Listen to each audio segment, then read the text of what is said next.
Sa ating pong huling awit ng espiritual, makakaupo na po. Page 163, Blessed Assurance. Page 163.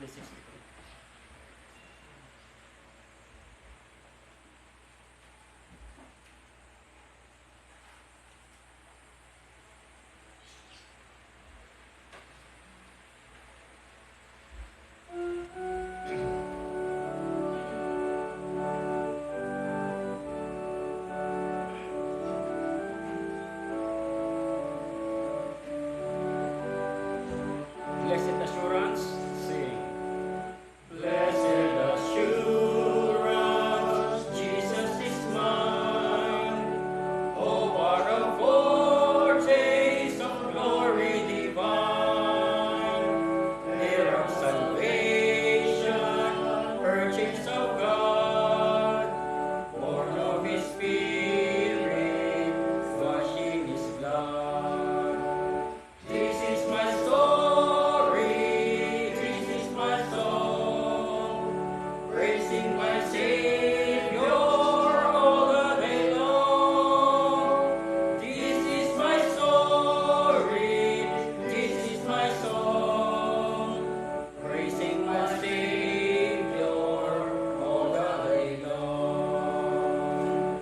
Perfect submission, perfect delight, visions of rapture, the verse on my side. Angels descending, bring from above, echoes of mercy, whispers of love.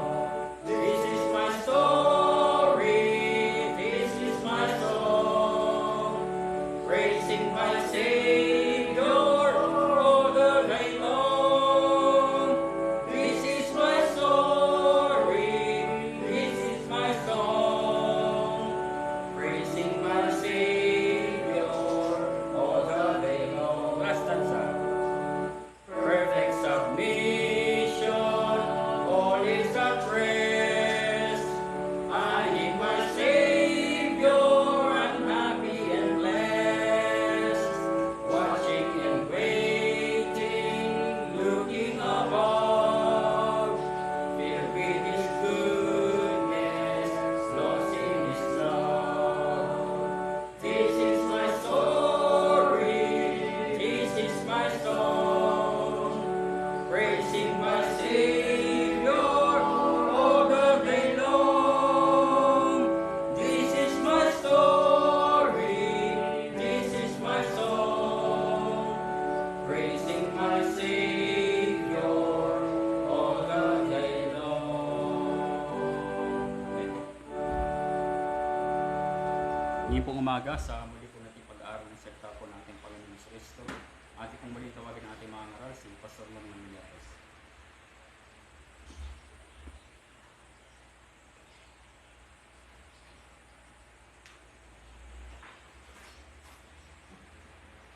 Salamat, Brother Jindel. Magandang umaga sa ating lahat, mga kapatid.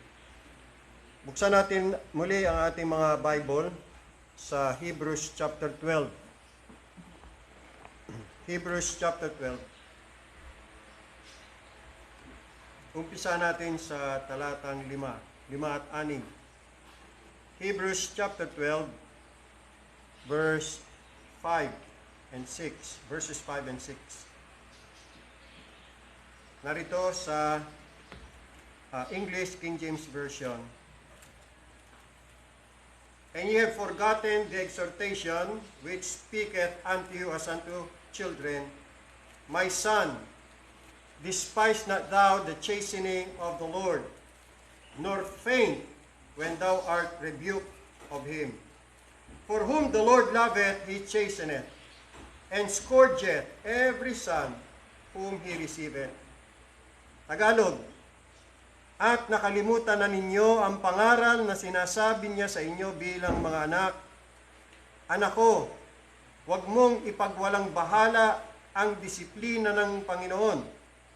Huwag kang manlupaypay kung ikaw ay sinasaway niya, sapagkat dinidisiplina ng Panginoon ang kanyang minamahal at pinarurusahan ang bawat itinuturing na anak. Pagpalain ng Panginoong Diyos ang pagbasa ng kanyang mga banal na salita. Tayo po ay muling dumulog sa Diyos sa panalangin. Dakilang Diyos Ama na makapangyarihan, banal at kataas-taasan sa lahat, purihin kayo ngayon at magpakailanman, sambahin kayo sa inyong kataas-taasang kalalagayan. Muling mahayag, O Diyos, ang iyong kadakilaan, kamahalan, ang iyong kaluwalhatian, katwiran, kapangyarihan. Dalangin po namin, Panginoong Diyos, na muli niyo ipakilala o ipahayag ang iyong sarili sa amin. Tulungan niyo rin kami, Panginoong Diyos, sa pamamagitan ng paggawa ng banal na Espiritu sa aming mga puso, ay makita namin ang tunay na kalalagayan ng aming mga sarili o aming mga puso sa iyong paningin o harapan. Ilantad niyo po, Panginoong Diyos, ang mga natatago naming mga kasalanan, mga pagkakamali, karumihan, at itama niyo kami, Panginoong Diyos, sa lahat ng aming mga kamalian. Ituwid niyo kami sa lahat ng aming mga kalikuan. Gawin niyo pong pagpapala sa amin ang mensahe. Maliwanagan nawa kaming lahat, lalo na po sa mga nagugulumihanan dahil sa mga kahirapan. Panalangin namin na gawin niyo pong blessing sa aming lahat ang mahalaga niyong mga salita, mensahe sa amin sa umagang ito. Pagpalain niyo po ang bawat isa, O Diyos. Sa banal na pangalan ng aming Panginoon at tagapagligtas na si Jesucristo, ito po ang aming dalangin. Amen. Sabi ni Mike Hanopol, isang sikat na rakista noong dekada 70 sa kanyang awitin, ang laki sa layaw ay Jeff Rocks. Ang laki sa layaw ay isang tao na gagawin niya at susundin niya ang anumang kanyang maibigan o magustuhan kahit mali at walang sino man ang maaaring makapagpigil o kaya'y makapagsaway sa kanya. Now, siyempre, wala pong sino mang magulang na matino, na magnanais na ang kanyang anak ay lumaki sa layaw at maging Jeff Rocks. Gayon din ang Diyos. Lalo na ang Diyos. Kaya kapag ang isang anak ng Diyos ay gumawa ng kamalian o kasalanan, ang Diyos ay magdidisiplina. Agarang magdidisiplina o didisiplinahin ng Diyos ang kanyang anak na nagkakamali. Sa pamagitan ng rod of correction, itinutuwid ng Diyos Ama ang kanyang mga anak na nagkakasala o nagkakamali. Chastisement ang tawag po dyan sa English word, King James Version. Sabi ng ating talatang 5, and ye have forgotten the exhortation, which speaketh unto you as unto children. My son, despise not thou the chastening of the Lord. That's the word, chastening. Nor faint when thou art rebuked of Him. Now, wala pong salitang Tagalog ang angkop sa pagsasalin sa kahulugan ng salitang chastise or chastening or chastisement. Yung salitang parusa, hindi angkop yun eh.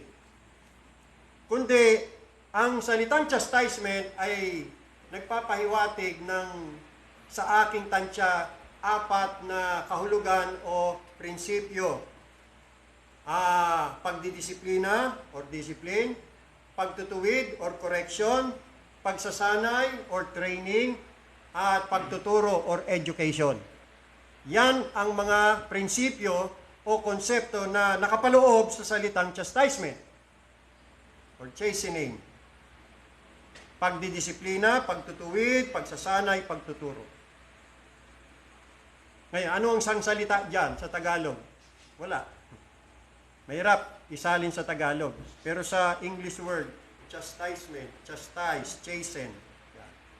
Ngayon, karaniwang kapalaran ng mga Kristiyano tumanggap ng chastisement mula sa Panginoon. Yan ang mababasa natin sa talatang 8 sa Tagalog. Sabi rito, ngunit kung kayo ay hindi dinidisiplina na siyang naranasan ng lahat. All are partakers. Meaning lahat ng mga tunay na mga anak ng Diyos are partakers of chastisement. Walang anak ng Diyos ang hindi dumaranas ng chastisement. Wala. Lahat ng mga itinuturing ng Diyos Ama na kanyang mga anak ay daranas o kaya'y dumaranas ng chastisement. Ang chastisement ay nagmumula yan sa kabutihan at katapatan ng Diyos. At isa po yan sa mga pinakadakilang bagay o pinakadakilang pagpapala kung saan dapat natin ipagpasalamat sa Diyos.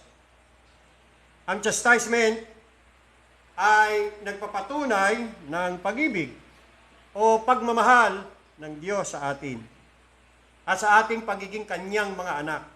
Sa pamamagitan ng chastisement, do pinatutunay ng Diyos na tayo nga'y kanyang mga anak. Kung tayo nga'y tunay na mga anak ng Diyos. Gaya ng sinasabi sa talatang 6. Sabi rito, sapagkat dinidisiplina ng Panginoon ang kanyang minamahal. Pagka mahal ka ng Panginoon at nagkakamali ka, didisiplinahin ka, hindi pwedeng hindi. Dahil pag hindi ka dinisiplina, hindi ka niya mahal. Kinukonsinti ka niya, hindi yung pagmamahal. Kaya nga walang magulang ang totoong nagmamahal sa kanyang mga anak na kinukonsinti ang kanilang mga kamalian at mga kasalanan. Ine-exercise ng isang mabuting magulang ang tunay niyang pagmamahal sa kanyang mga anak sa pamagitan ng pagtutuwid, pagdidisiplina, pagsasanay at pagtuturo sa kanila. Kaya nga sabi nga sa talatang 5, nakalimutan na ninyo ang pangaral na sinasabi niya sa inyo bilang mga anak. Nakita niyo? Bilang mga anak. At ang sunod, ang sabi, anak ko. Yeah. Kita niyo, tinuturing ng Diyos na anak niya yung kanyang dinidisiplina o chinachastise. Kaya ang chastisement, ito ay dinisenyo para sa kabutihan ng lahat ng mga anak ng Diyos upang itaguyod ang kanilang pinakamataas na interes. Ang kanyang layunin ay ituwid niya tayo, turuan tayo, at gawin tayong mga kabahagi ng kanyang kabanalan. Yan ang sinabi doon sa talatang 10, partakers of His holiness. Diyan natin makikita yung layunin ng pagdidisiplina ng Panginoon. Verse 10, sapagkat tayo'y kanilang dinidisiplina, tinutukoy yung mga ama sa laman, ng maikling panahon ayon sa kanilang minamabuti. Ngunit, ito, dinidisiplina niya tayo alang-alang sa ikabubuti natin, upang tayo'y makabahagi sa kanyang kabanalan. Nakita po natin, yan ang mabuting disenyo at layunin ng chastisement. So ngayon, now we see, those who are partakers of God's chastisement are partakers of God's holiness. No chastisement, no holiness. In order for God's children to become holy, God must administer the rod of correction or discipline, or in other words, chastisement. Yan po ang epektibong kaparaanan ng Diyos para ang kanyang mga anak ay maging mga banal habang sila'y narito sa lupa. Diba napakaganda ng layunin ng Diyos? To be partakers of His holiness. Again, no chastisement, no holiness.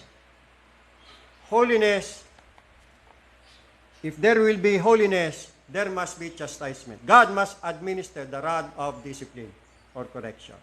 Ngayon, tingnan niyo ang talatang 11. Sabi diyan, subalit ang lahat ng disiplina sa kasalukuyan ay tila hindi kanais-nais, kundi masakit, grievous sa English. Subalit sa hinaharap ay magdudulot ng mapayapang bunga ng katwiran sa mga nasanay sa pamamagitan nito. Napakagandang katotohanan ang ating nabasa sa talatang 11. Now, listen, bagaman ang Diyos ay nagdidisiplina sa pag-ibig, bagaman ang pamalo ng pagtutuwid ay simbolo o larawan ng pag-ibig ng Diyos, gayunpaman, hindi po natin dapat asahan na tayo tatanggap ng kanyang chastisement nang hindi ho nararamdaman ang mga epekto nito. Now, sinasabi po sa atin ni Apostol Pablo, again sabi niya, no chastening for the present seemeth to be joyous, but grievous. Hindi ka nais-nais, kundi masakit. Ano ibig sabihin? Ibig sabihin, kapag tayo ay kinastigo ng Diyos, Kastila yun, kastigo. Pero, yun siguro yung tama o angkop na wala na iba na salita para i-translate sa Tagalog o Kastila yung salitang chastisement. Gamitin natin kastigo, kinakastigo. Kapag tayo ay kinakastigo o chinachastise ng Diyos, maaari nating asahan na tayo po ay mahihirapan. Magdurusa po tayo. Sinigurado sa atin ni Apostol Pablo na lahat ng pagsasaway o pagtutuwid na isinasagawa ng Diyos Ama para sa kanyang mga anak ay hindi ka nais-nais, kundi masakit. Let's face the reality. Totoo po yan. Walang chastisement ang maginhawa o kaya ay maligaya o kaya ay kasiyasiya. Tama ang sinabi ng ating talata, hindi ka nais-nais at masakit, grievous. Yan ang totoo. No? Yan ang totoo. Bagamat marami tayong maaaring sabihing maganda sa chastisement, pero in reality talaga mga kapatid, masakit yan. Ang tatanggap ng pamalo ng Diyos mahihirapan. Magdurusa siya. Tulad ng pag-alis ng magulang sa kanyang anak ng ilang kasiyahan o kaligayahan para sa kanyang kabubuti. Upang siya ay makinabang at hindi higit na magpala sa ibang paraan. Katulad yan ng isang bata na pinagkakaitan ng isang magulang ng anumang kaligayahan o kasiyahan na ikasasama. Halimbawa, pag ang isang bata humihingi ng candy, ang candy masarap yan sa bata. Chocolate, masarap yan, matamis yan Pagka ang bata ay kumain ng candy o kaya chocolate, naliligayahan siya. Pero siyempre, pagka ang isang magulang, matinong magulang, mahal niya ang kanyang anak, hindi niya palalakihin sa layaw at magiging Jeff Rocks.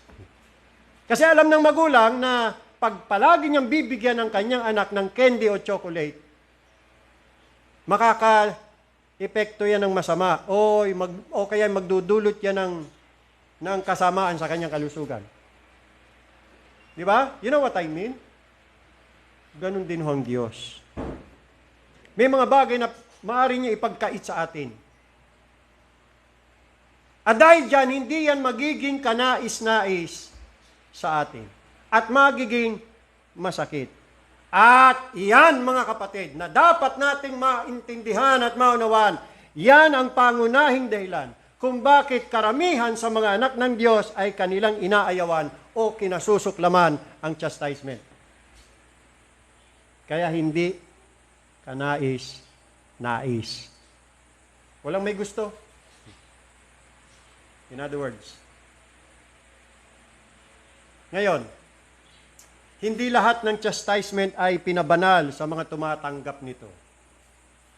Ang ilan ay tumitigas ng gayon. Ang ilan naman ay durog, nadudurog sa ilalim nito. So malaki ang nakasalalay sa uri ng Espiritu kung saan tinatanggap ang mga paghihirap. Nakadepende yan sa anong klaseng Espiritu mayroon ang isang anak ng Diyos.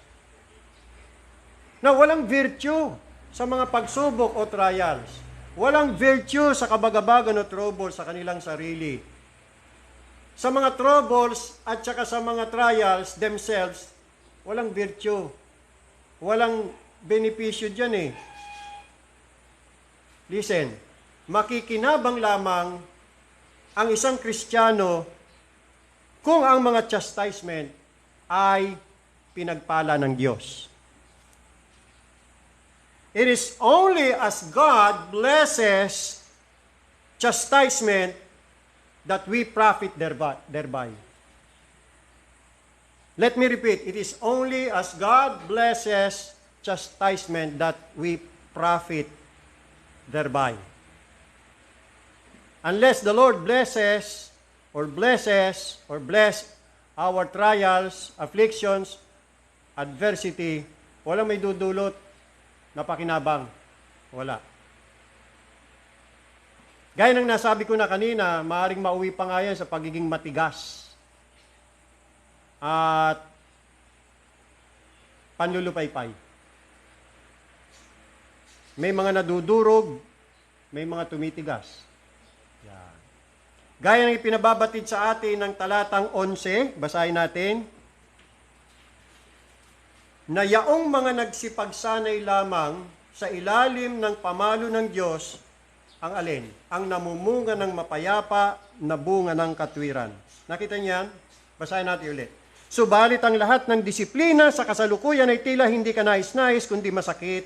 Subalit sa hinaharap, future, ay magdudulot ng alin? Ng mapayapang bunga ng katwiran. Kanino? Sino? Sa lahat? Hindi. Doon lamang sa mga nagsanay o nagsipagsanay o sa mga nasanay sa pamamagitan nito. Sa English, exercised thereby. Sa mga nasanay. Kaya sanayan lang yan. Sabi nga nila, sanayan lang yan. Doon sa mga hindi sanay, hindi makikinabang. Kaya kung minsan kailangan paulit-ulit ang chastisement para masanay. Oo, mahirap. Hindi ka nais-nais. Oo, masakit, pero kailangan. Para masanay.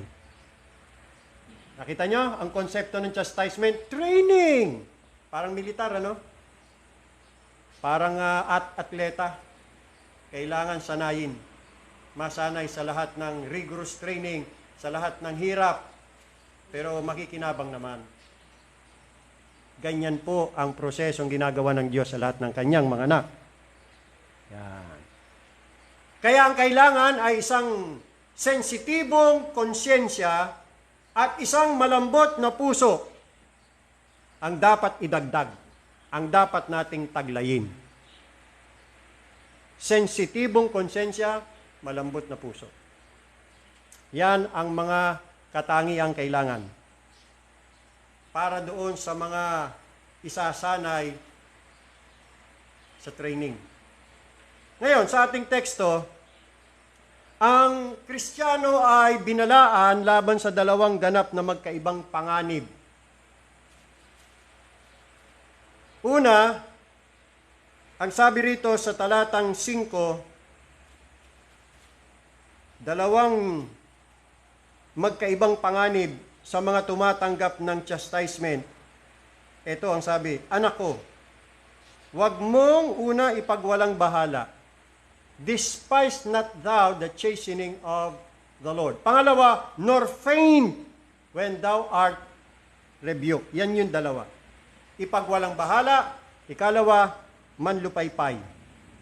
Despise not. Despair not. Una, huwag ipagwalang bahala. O kaya'y huwag hamakin. Ang ikalawa naman, huwag manlupaypay. Huwag panghinaan. O kaya'y huwag mawalan ng pag-asa. Ang mga ito ay dalawang extremes na kinakailangang bantayan ng mayroong pong buong kasigasigan. Ito po ang mga panahon na kailangang bantayan nating mabuti at ingatan ang ating mga puso.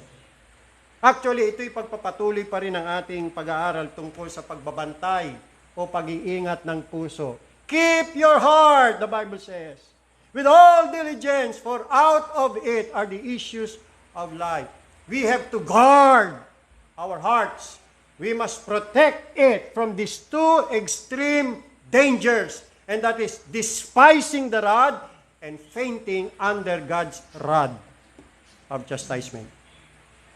Sa isang banda ay may pagmamataas na espiritu na tumatawa o pinagtatawanan o kaya'y nilalait o kaya'y hinahamak ang pamalo. Isang matigas na kalooban na ayaw magpakumbaba.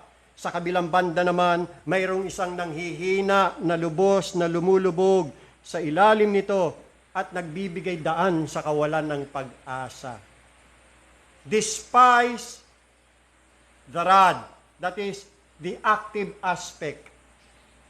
Faint or fainting under the rod. That is the negative aspect. Dalawa. Isang aktibo, isang negatibo o passive. Yung despising the rod, active yan. Para yung coil na mula sa loob, umiikot palabas. Sasabog. Samantala, yung fainting under the rod, yung panlulupaypay, coil din, pero mula sa labas, paikot. Paloob. Tumitiklop. Yun yung dalawang reaksyon na maaaring mangyari sa mga anak ng Diyos na tumatanggap ng kanyang pamalo. Despise the rod, or faint under the rod, or parehas. Both na nararanasan. So ngayon, tatalakayin muna natin yung unang punto, despising the rod. And then, mamayang hapon, itutuloy natin ang ating pag-aaral. Tatalakayin natin yung fainting under God's rod. Yung panlulupaypay sa ilalim ng pamalo ng Panginoon. So, umpisa natin yung paghamak sa pamalo ng Panginoon. Now, merong ilang mga paraan kung saan maaaring hamakin ng mga Kristiyano ang mga pagkastigo ng Diyos. Banggitin natin ang ilan, 3 o 4. Una, hinahamak ng isang anak ng Diyos ang pagtutuwid na ginagawa sa kanya ng Diyos Ama sa pamagitan ng pagmamatigas. Yun ang una. Pagmamatigas. Lalong tumigas ang puso. Naging manhid. Nawala ng pakiramdam. Wala lang. Baliwala sa kanya.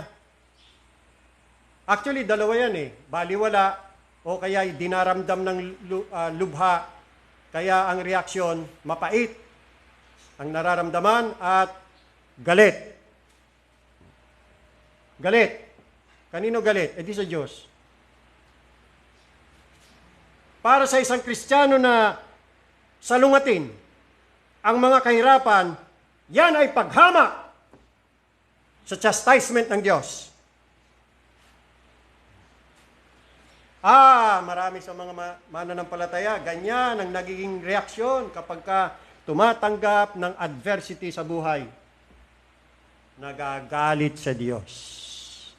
Aktibong nagagalit, masama ang loob, mapait, hanggang sa lumalaban na sa Diyos. Tumututol sapagkat hindi niya tanggap ang ipinagkalob sa kanya ng Diyos. Sumisikat na parang kabayo na hindi maamo. At kine-question ng Diyos sa kanyang mga ginagawa. Ngayon, sa halip na patigasin ang sarili na magtiis ng may katigasan, dapat ay mayroon pong pagkatunaw ng puso. Dapat ganun. Hindi, ano nangyari? Tumigas. Na parang tanggap niya yung nangyayari sa kanya, pero matigas siya. At masama loob. Oo, titiisin niya, pero galit.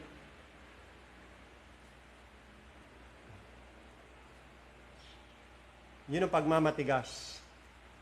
So mga kapatid, yan ang maaaring mangyari sa atin pagka tayo ay nakatanggap ng pagtutuwid ng Panginoon. Magmatigas. Na tayo para nang walang pakiramdam, ano? Sige, gawin mo sa akin kung anong gusto mong gawin. Magsawa ka na ako yung saktan. Ganun eh. Tapos para na siyang walang pakiramdam. Kinalyo na ang kanyang budhi. Yun po yung pagmamatigas. Ikalawa, hinahamak ng isang anak ng Diyos ang pamalo sa pamamagitan ng pagrereklamo. Ito ang ginawa ng mga Israelita sa ilang. At alam niyo ba na marami pa ring mga reklamador sa kampo ng Israel? Kaunting sakit, kaunting karamdaman, tayo ay agad-agad nagiging bugnutin kung kaya takot lumapit sa atin ang ating mga kaibigan. Ilang araw sa higaan, tayo ay ligalig na at umuusok na parang toro ang ating mga ilong na hindi sanay sa pamatok. Unaccustomed to the yoke.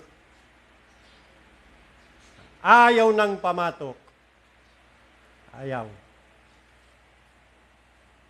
Nagtatanong tayo ng merong kainisan, bakit ganito ang paghihirap ko?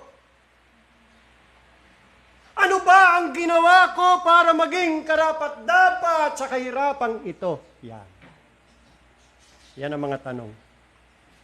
At pagkatapos, tumitingin tayo sa ating paligid na may mga matang naiinggit at hindi nasisiyahan dahil ang iba ay maginhawang kalagayan o kaya mas magaan ang pasanin na dinadala samantalang tayo ay mabigat. Mabuti pa si gano'n. Maginhawa ang buhay. Mabuti pa si ganoon. Ang sarap ng buhay. Mabuti pa si ganoon. Walang problema. Bakit ako puro problema? Katakot-takot na problema. Kaya nainggit. Nagkakaroon siya ng yung fret. Natalakay natin yan doon sa Psalms. Fret not. Envious. Mayroong envy sa kanyang kapwa. Mag-ingat tayo, mga kapatid. Mag-ingat tayo. Bantayan natin ang ating mga puso. Napakahirap para sa mga reklamador. Tanda natin, ang Diyos po'y laging nagpaparusa ng 2 beses kung hindi tayo magpapakumbaba sa una. Kailangan palalahanan natin ang ating mga sarili kung gaano karaming dumi ang mayroon pa sa mga ginto. Marami pa kasing tanga at dumi sa ginto. Tingnan natin ang katiwalian ng ating mga sariling puso at mamangha na hindi ka o tayo sinaktan ng Diyos ng 2 beses ng mas matindi. Anak ko, huwag mong hamakin ang pagkastigo ng Panginoon. Ingatan natin ating mga puso laban sa pagrereklamo. So yan ang ikalawa. Una, pagmamatigas. Pangalawa, hinahamak ng isang anak ng Diyos ang pamalo o pagdidisiplina ng kanyang ama sa pamagitan ng pagrereklamo. Dumako tayo sa ikatlo. Hinahamak natin ang pamalo ng Diyos o pagtutuwid o pagdidisiplina ng Diyos sa pamagitan ng pamumuna o kritisismo. Pinipintasan ang pamalo ng Diyos. Gaano po kadalas natin kini-question ang kapakinabangan ng mga afflictions? Tulad ng mga bata na hindi naintindihan ang kahalagahan ng pamalo na nakasabit doon sa dingding ng kanilang bahay. Ano bang ginagawa ng pamalo na? Ba't may pamalo dyan? Sabi ng isang bata. Para saan yan? Hindi niya naintindihan kung ano ang disenyo at layunin ng pamalo o disiplina ng magulang.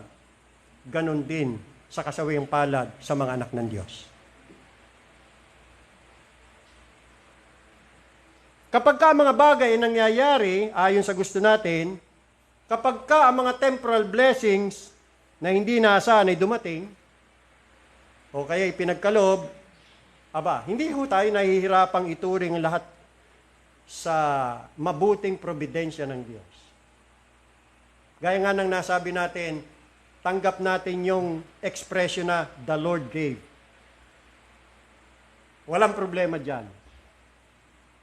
At mas maganda nga araw-araw, the Lord gave. Yan. Tanggap natin yan eh.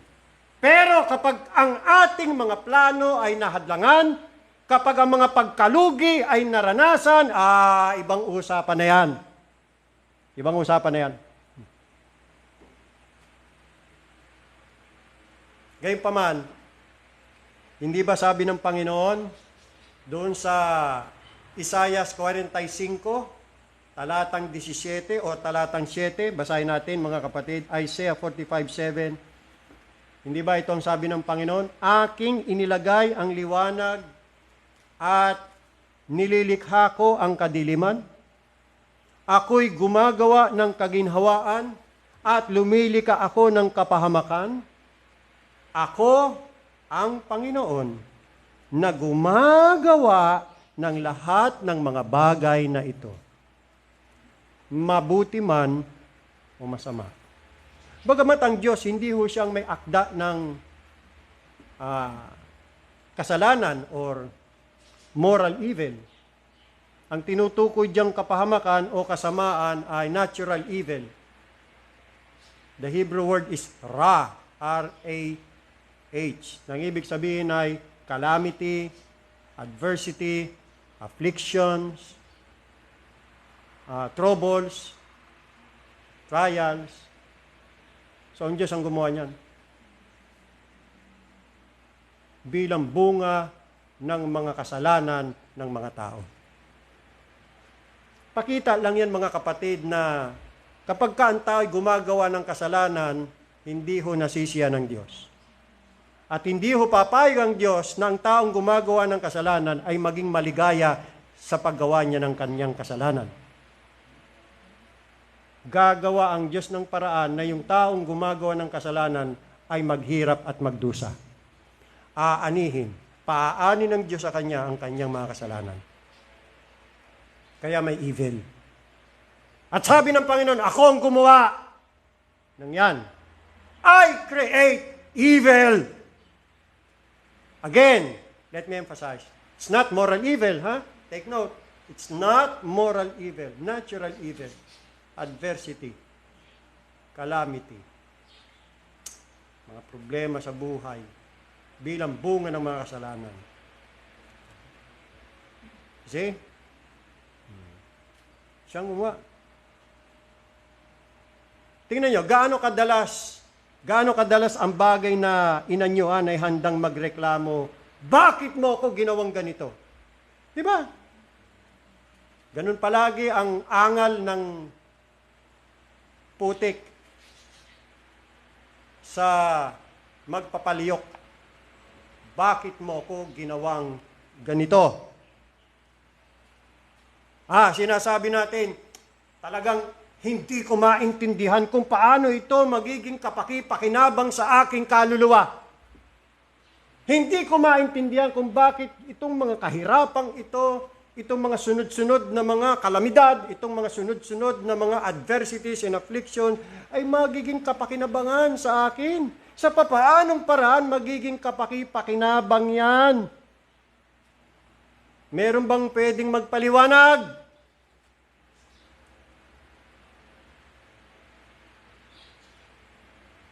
Sabi ng isa, kung malakas lang sana ang aking katawan.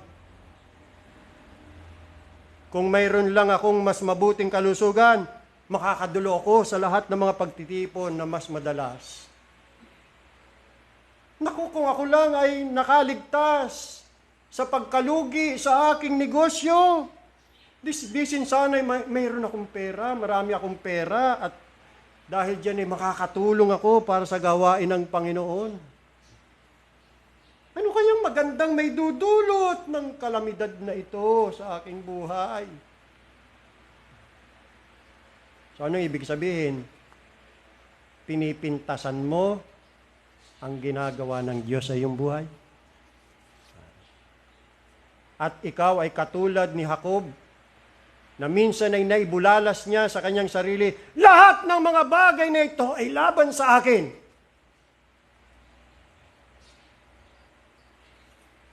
Di ba ganyan yung naging damdamin ni Jacob nung napahiwalay sa kanya yung pinakamamahal niyang anak na si Jose? Si Joseph.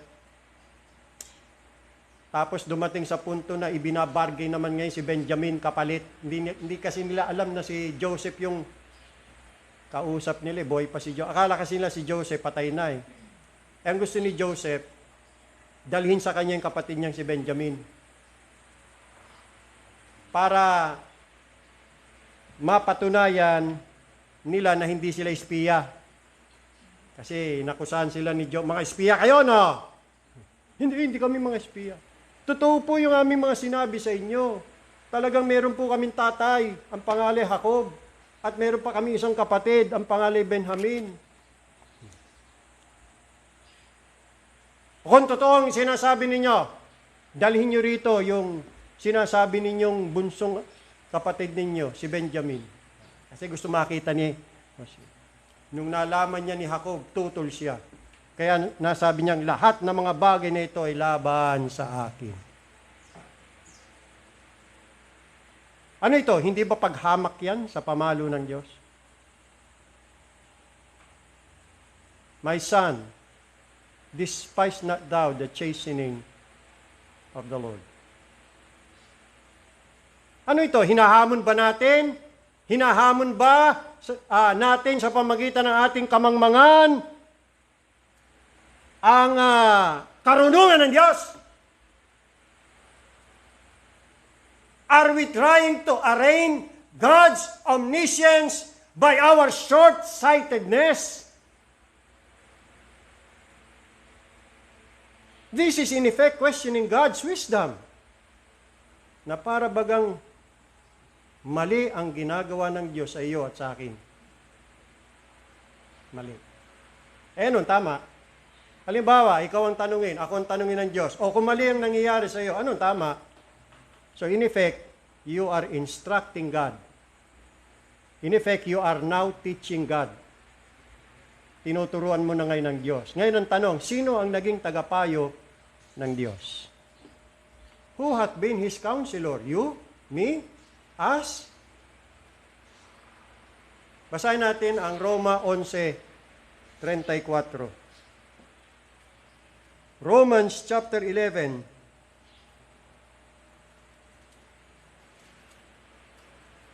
Verse 34. Sapagkat sino ang nakakaalam ng pag-iisip ng Panginoon? That's a question na kailangan sagutin. Sino? Meron ba? Sino ang nakakaalam ng pag-iisip ng Panginoon? Ikaw? Alam mo? Ako? Alam ko ba? Alam ba natin? Kung anong pag-iisip ng Panginoon? O sino ang kanyang naging tagapayo para turuan siya? Dapat ganito ang ginawa sa akin ng Diyos eh. Hindi ganito eh. Dapat ganito ang nangyari, hindi ganito.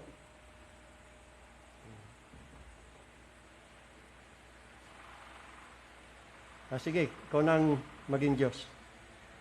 Actually, ito'y quoted ni Paul sa Isaiah. Basahin natin yung Isaiah chapter 40.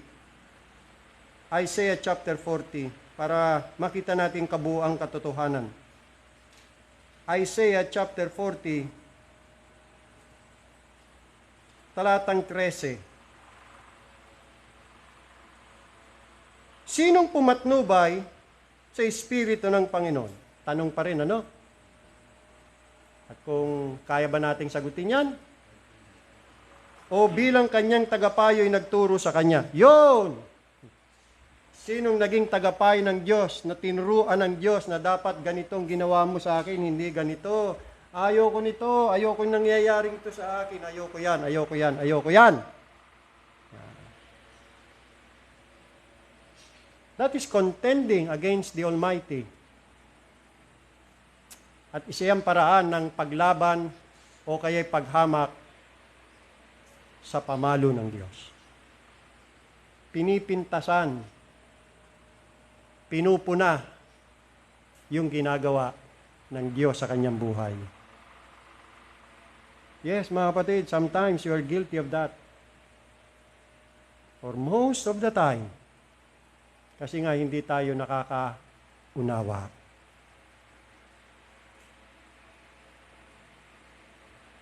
Hindi natin naiintindihan ang mga pamamaraan ng Diyos.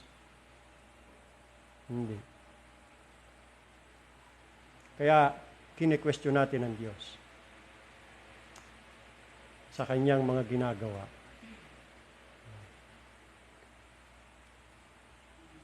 Ang sama, ano? Ang sama. Ang sama ng ating mga ugali. Oo, Panginoong Diyos, maawa kayo sa amin. Turuan nyo kami. Tulungan nyo kaming makaunawa, makaintindi sa mabuti nyong layunin para sa aming buhay. So sa papaanong paraan, hinahamak ng isang anak ng Diyos ang pamalo ng Diyos. Una, sa pamamagitan ng pagmamatigas. Ikalawa, sa pamamagitan ng pagrereklamo. Ikatlo, sa pamamagitan ng pamimintas o pamumuna sa ginagawa ng Diyos.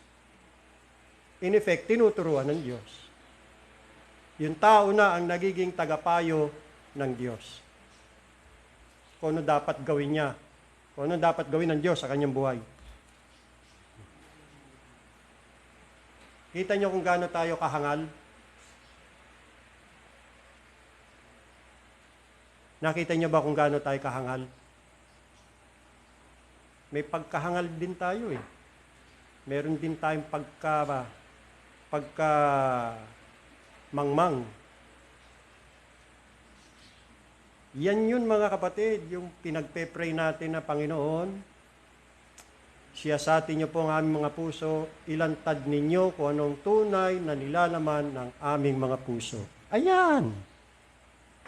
Mga hangal, mga mangmang tayo. See? Tapos kung umasta tayo sa Diyos, ang yayabang natin, no? Mapagmataas, mapagmalaki. Kala mo kung sino, kala mo kung sinong magaling.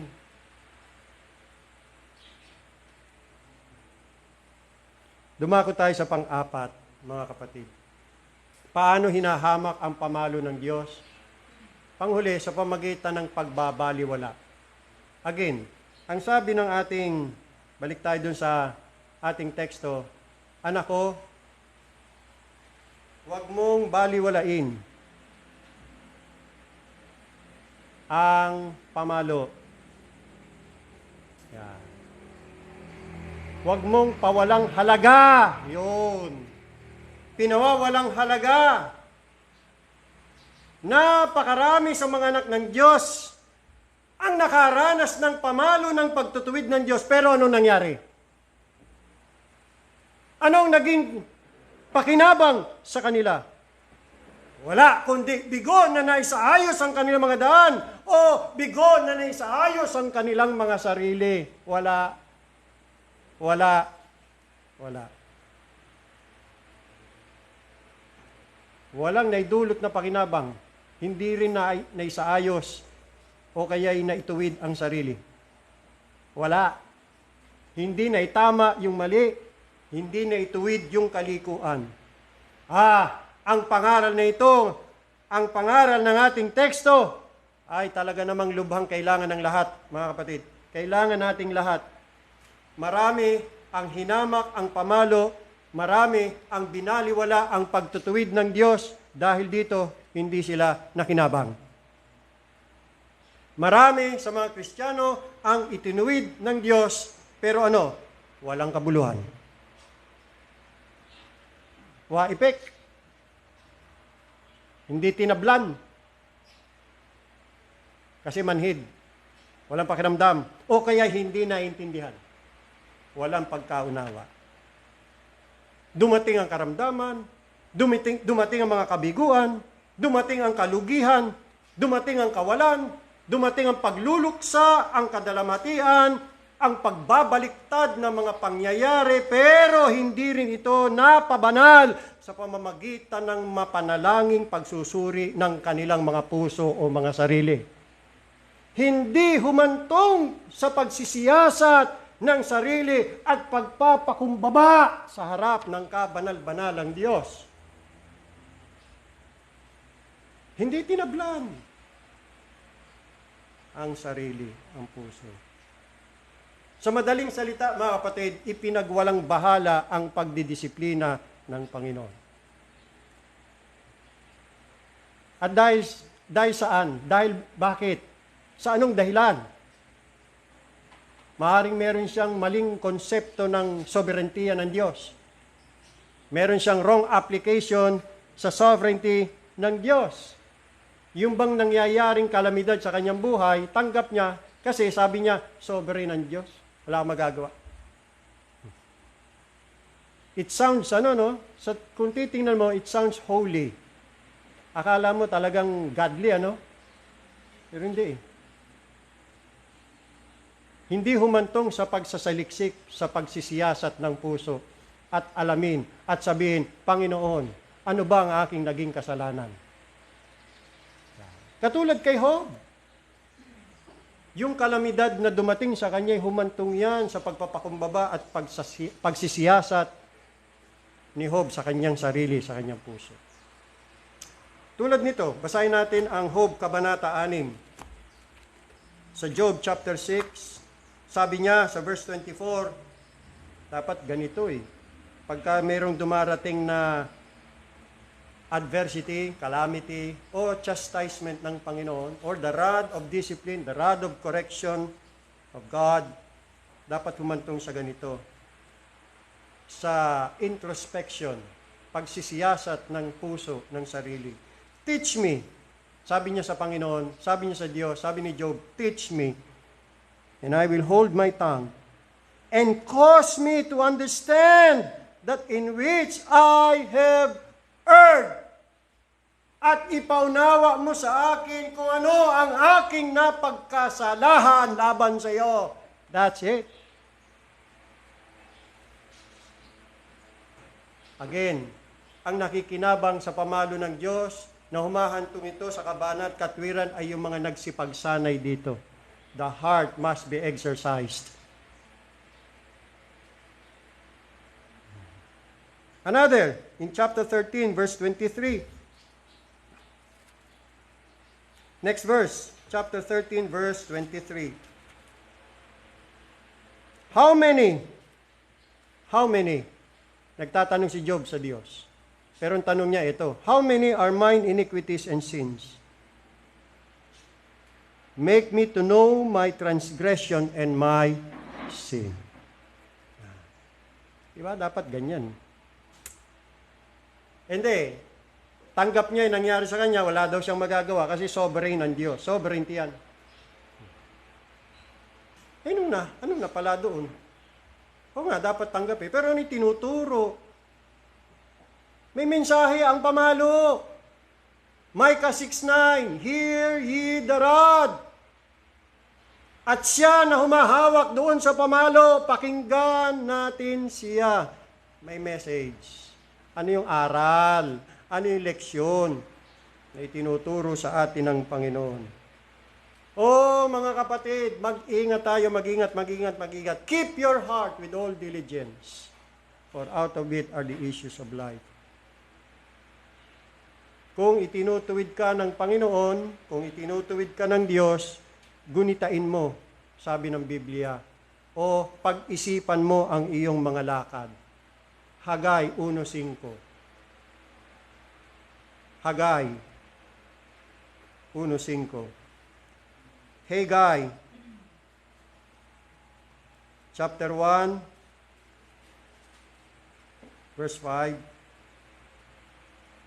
Ngayon, ganito ang sabi ng Panginoon ng mga upo, pag-isipan ninyo ang inyong mga lakad. O sa ibang salin, gunitain mo ang iyong mga lakad. Gunitain mo ang iyong mga ginawa. Pag-isipan mo kung anong nagawa mo. Again, kung dinidisiplina ka ng Panginoon, tuwirin mo ang landas ng iyong mga paa. Kawikaan 4:26.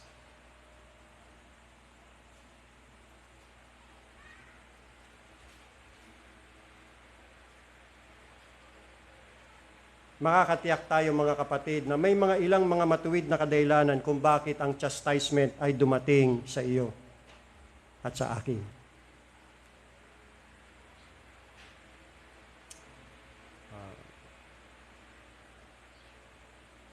Paunawa din ng Panginoon yun. Paunawa. Just hold on. Maintindihan mo rin kung anong ginawa ng Panginoon. So when God's rod of correction strikes, may our hearts be tender unto sin. May God make our hearts soft. Katulad ng ginawa ng Diyos kay Job. God made my heart soft, sabi ni Job. Job chapter 23. Job chapter 23, look at this. In verse 14. O, 13 mo na. Ito yung, kumbaga, assessment, evaluation, or summary ni Job sa mga nangyari sa kanyang buhay. Ito yung kanyang analysis. Sabi niya, verse 13, but he, referring to God, God is of one mind. Ibig sabihin, hindi pa bago-bago ang Diyos. Steady ang pag-iisip ng Diyos, steady ang kanyang purpose, steady ang kanyang layunin, hindi nagbabago. He is of one mind, and who can turn him? And what his soul desireth, even that he doeth. 14. For he performeth the thing that is appointed for me. So in-acknowledge ni Job na lahat ng mga nangyari na trahedya, kalamidad, kadalamhatian sa kanyang buhay, adversity, sama na yan, ang Diyos ang nag-perform. At pinerform lang o isinagawa lang ng Diyos yung itinalaga o itinakda sa kanya. Kaya nangyari. So ano nakita natin dito? Kinikilala ni Job yung sovereignty ng Diyos. Kinikilala niya. Galing sa Diyos yan, kaya tanggap niya eh. And what his soul desireth, even that he doeth. Kaya walang magagawa si Job. Hindi siya makakatutol, hindi siya makatanggi. Yan. And many such things are with him. And many such things are with him. Therefore, ito naging result. I am troubled at his presence.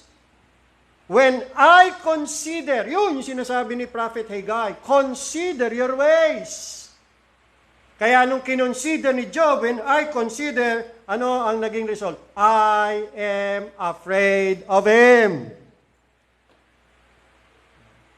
Sa halip na nagmatigas si Job, lumaban, tumutol, naging bitter, natakot si Job sa Diyos. And verse 16, look at this. For God maketh my heart soft. Yan ang dapat. Lumambot tayo sa Diyos, hindi yung magmamatigas pa, no? Dahil hindi tanggap, ayaw yung ginawa ng Diyos. And the Almighty troubleth me.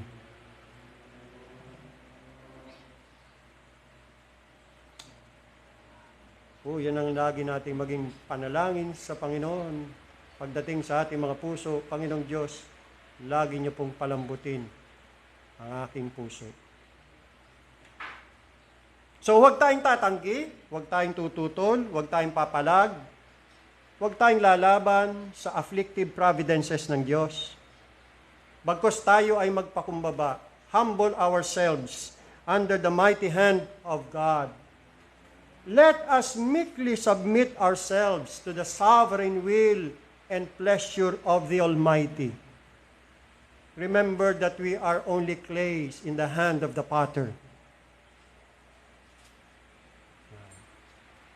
You know what? Mga kapatid, noong si Jesus Christ, the Son of God, was afflicted by His Father, He submitted Himself with all subjection and humility to His Father's will. Without any complaint, without murmuring, and without resistance. At ginawa niya ito para sa kasalanan ng kanyang bayan, para sa kanilang katubusan. Siya'y hinamak at itinakwil ng mga tao. Isang taong nagdurusa at sanay sa kalungkutan. At gaya ng isa na pinagkublihan ng mukha ng mga tao, siya'y hinamak at hindi natin siya pinahalagahan. Tunay na kanyang pinasan ang ating mga karamdaman at dinala ang ating mga kalungkutan. Gayunmay, ating itinuring siya na hinampas.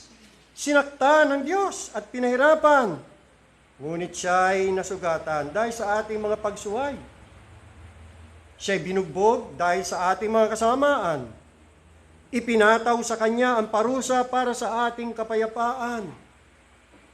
At sa pamamagitan ng kanyang mga latay, ay gumaling tayo. Tayong lahat ay gaya ng mga tupang naligaw. Bawat isa sa atin ay lumihi sa kanyang sariling daan at ipinapasan sa kanya ng Panginoon ang lahat nating kasamaan. Siya'y inapi at siya'y sinaktan. Gayunmay hindi niya ibinuka ang kanyang bibig. Gaya ng kordero na dinadala sa katayan, at gaya ng tupan na sa harapan ng mga manggugupit sa kanya ay pipi. Kaya't hindi niya ibinuka ang kanyang bibig. Sa pamamagitan ng pang-aapi at paghatol ay inilayo siya. At tungkol sa kanyang salinlahi na itinuring na siya'y itiniwalag sa lupain ng mga buhay. At sinaktan dahil sa pagsalangsang ng aking bayan. At ginawa nila ang kanyang libingan na kasama ng masasama at kasama ng isang lalaking mayaman sa kanyang kamatayan. Bagaman hindi siya gumawa ng karahasan o walang anumang pandaraya sa kanyang bibig, gayunmay, kinalugdan ng Panginoon na mabugbog siya. Kanyang inilagay siya sa pagdaramdam. Kapag gagawin niya ang kanyang kaluluwa bilang handog pangkasalanan, makikita niya ang kanyang supling. Pahabain niya ang kanyang mga araw at ang kalooban ng Panginoon ay uunlad sa kanyang kamay. Yan ang larawan ng mga paghihirap at pagdurusa na nangyari sa ating Panginoong Kristo nung siya'y nabuhay at namatay doon sa krus ng Kalbaryo. Kay Kristo ay ipinagkasundo ng Diyos ang sanlibutan at ang kanyang sarili na hindi ibinibilang sa kanila ang kanilang mga kasalanan. Ginawa ng Diyos na may kasalanan siya ang kanyang anak na hindi nakakilala ng kasalanan upang ang sino mang sumampalataya sa kanyang bugtong na anak ay magiging katuwiran ng Diyos. Inuutos ng Diyos na ikay magsisi sa iyong mga kasalanan. Repent for the remission of your sin and believe on the Lord Jesus Christ so that you may be saved. In Christ Jesus, there is salvation. You believe in Him, you will be saved. May God bless the message in our hearts. Tutuloy po natin to mamaya.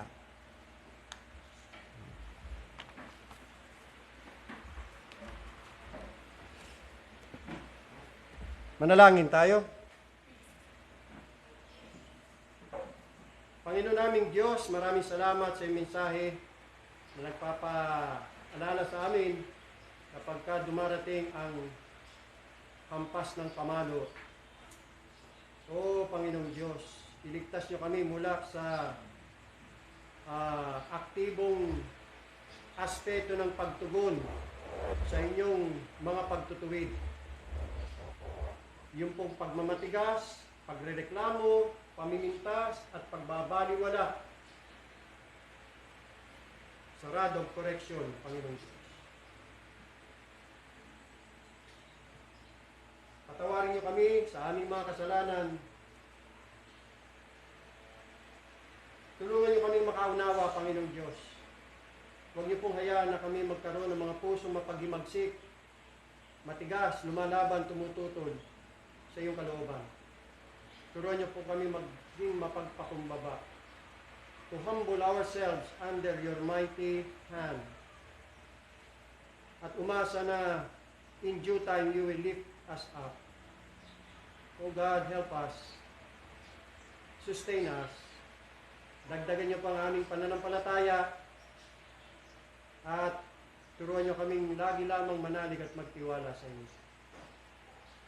Itama niyo po ang aming mga kamalian, ituwid niyo ang aming mga kalikuan. Akay niyo kami dalhin palagi sa landas ng kabanalan, katwiran at katotohanan. At patuloy pa rin kami turuan ng Panginoong Diyos. Maintindihan namin ang iyong mga layunin at kalooban sa aming buhay. Matanggap namin ano man ang kaloob niyo sa amin, mabuti man o masama.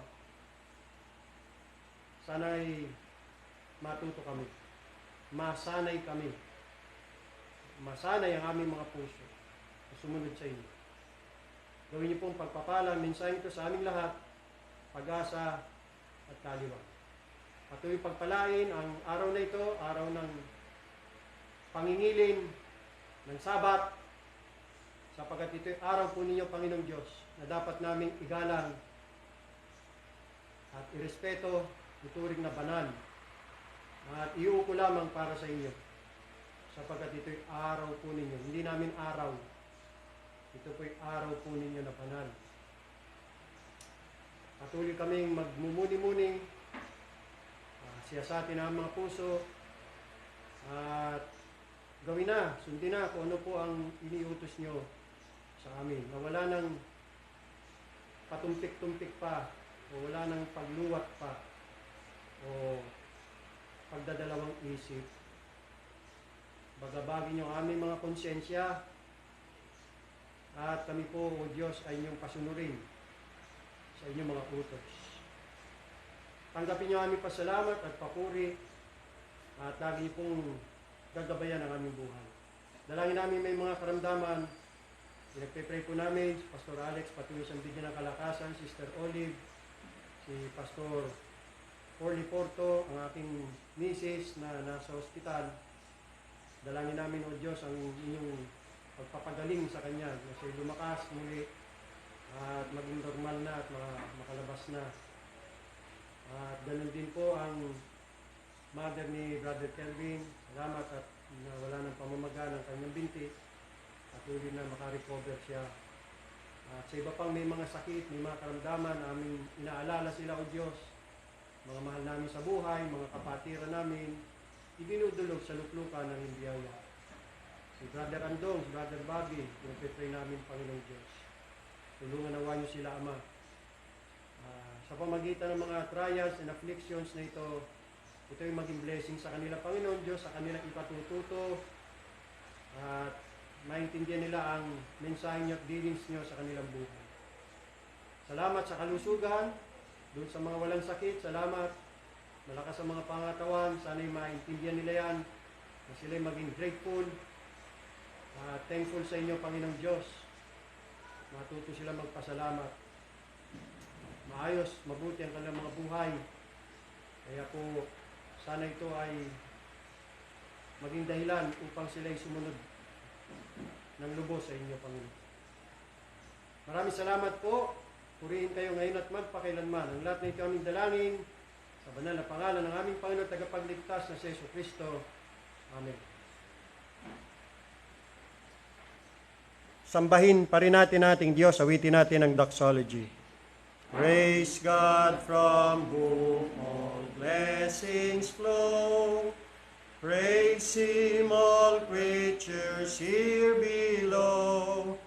Praise Him above ye heavenly host. Praise Father, Son, and Holy Ghost. Amen.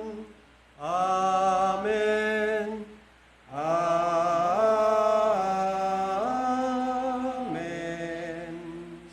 Tapos na ating banal na pagtitipon. Balik po kayo mamaya. Lahat, meron tayong banal na hapunan. God bless us all.